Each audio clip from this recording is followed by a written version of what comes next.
State bank ने monetary policy का ऐलान कर दिया है और शरह सूद को 22% पर ही बरकरार रखा है। मगर मॉनेटरी पॉलिसी के ऐलान के बाद governor state bank Jamil Ahmed ने सहाफियों से गैर रस्मी गुफ्तगू करते हुए बताया कि स्टेट बैंक ने तमाम मालियत के नए करेंसी नोट लाने का उसूली फैसला कर लिया है। नए नोट बैनुल-अक़वामी सिक्योरिटी फीचर के साथ छापे जाएंगे। नोट नए serial number, design, high security feature के साथ मुतारिफ कराए जाएंगे। गवर्नर स्टेट बैंक ने मज़ीद बताया कि नए नोटों के डिज़ाइन का फ्रेमवर्क शुरू हो चुका है। उम्मीद है कि नए नोटों के डिज़ाइन का फ्रेमवर्क मार्च तक मुकम्मल हो जाएगा। भारत की तर्ज पर करेंसी नोट की तब्दीली अचानक नहीं करेंगे। मुल्क भर में जाली नोटों की शिकायत देखते हुए यह फैसला किया गया। हम इस पर बात करने के लिए गवर्नर स्टेट बैंक को प्रोग्राम में दावत दी तो तर्जुमान स्टेट बैंक ने हमें बताया कि इस हवाले से स्टेट बैंक कल तफसीली एलामिया जारी करेगा। ये मुतालबा मुसलसल साबिक चेयरमैन FBI शंबर ज़ैदी करते रहे हैं। हमारे साथ शंबर ज़ैदी साहब, बहुत शुक्रिया मुझे ज्वाइन करने के लिए।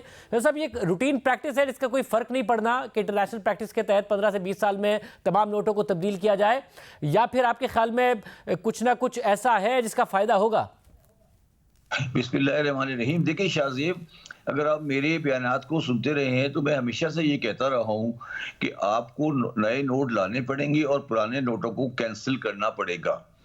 तो ये जो गवर्नर स्टेट बैंक साहब ने ऐलान किया है कि वो नए नोट लेकर आएंगे, ये बहुत काबिल तहसीन कदम है। अब इसके साथ मेरी दो सजेशंस हैं। पहली सजेशन ये है कि आप जब नए नोट लेकर आएंगे तो पुराने नोटों को कैंसिल किया जाता है। उसका एक टाइम पीरियड होता है, जनरली वो 3 साल या 2 साल होता है। मगर मेरी सजेशन ये है कि आप उसको शॉर्ट रखें, साल रखें या 6 महीने रखें, कि आप उस 6 महीने के अंदर अपने पुराने नोट के अगेंस्ट नए नोट ले सके और किसी भी जगह से जाकर ले सके। कोई उसमें कैद नहीं होनी चाहिए किसी को भी कि वो नए नोट से पुराने नोट को तब्दील कर सके। मगर उसके साथ अगर आपने एक और पॉजिटिव स्टेप अचीव करना है डॉक्यूमेंटेशन का और काले धन को साफ करने का, तो आप ये कर सकते हैं कि जब वो नया नोट लेने के लिए आए और अगर एक क्वांटम से बड़ा नया नोट ले रहा है तो आप उससे सिर्फ ये पूछ सकते हैं, भाई कि अपना आइडेंटिटी कार्ड दे दो। तो इससे बहुत बड़ा मसला पाकिस्तान का हल हो जाएगा। मैं ये नहीं कह रहा कि इंडिया की तरह आप उसको करें, मगर आप सिर्फ उस आइडेंटिटी कार्ड नंबर ले लें तो पाकिस्तान में ये जो पैसे लोगों ने लॉकरों में रखे हुए हैं वो मार्केट में आएंगे और वो अब कम से कम आइडेंटिटी कार्ड के हद तक हम कर सकने को तैयार हैं।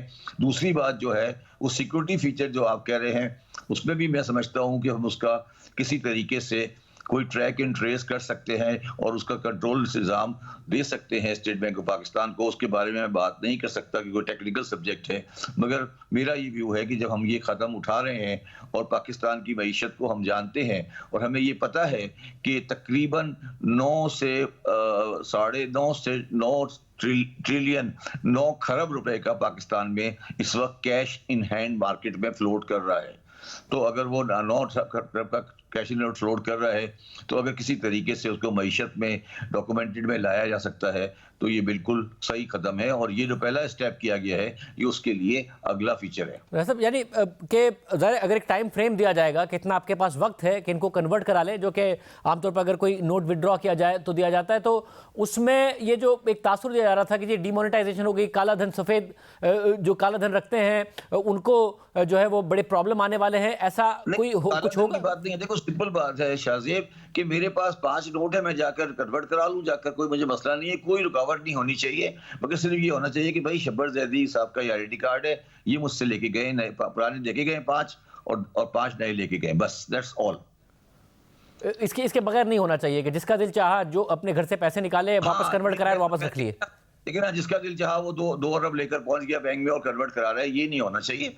और आप ये टाइम फ्रेम दें, साल का दें, 6 महीने का दें, और आप जो भी आए कन्वर्ट कराने के लिए आए हर ब्रांच हर एक को दे दें कि भाई आप नया इशू कर दें। स्टेट बैंक जाने की जरूरत नहीं है। जो भी किसी ब्रांच है पाकिस्तान की बैंक की, हजारों ब्रांच है, हर कोने में मौजूद है। आप ये कहें कि भाई जिस किसी ब्रांच से भी कोई बंदा चाहे तो नया नोट ले ले, सिर्फ अपना आइडेंटिटी कार्ड की कॉपी दे के चला जाए। मतलब यानी आप ये कह रहे हैं एक वाइटल अपॉर्चुनिटी है ये कि आप जब इतनी बड़ी एक्सरसाइज करने जा रहे हैं तो इस एक्सरसाइज को डॉक्यूमेंटेशन के लिए भी इस्तेमाल करे स्टेट बैंक। जी, ये एक्सीलेंट अपॉर्चुनिटी है। और शाहज़ेब, अगर तुम्हें याद हो तो मैं इस बारे में पाकिस्तान में लोन वाइज था कि भाई ये आपको करना है, लोन नोट को कैंसिल करना है। तो अब ये नोट कैंसिल नहीं हो रहा, नया नोट इशू हो रहा है, बात तो एक ही है, 19-20 का फर्क है बस।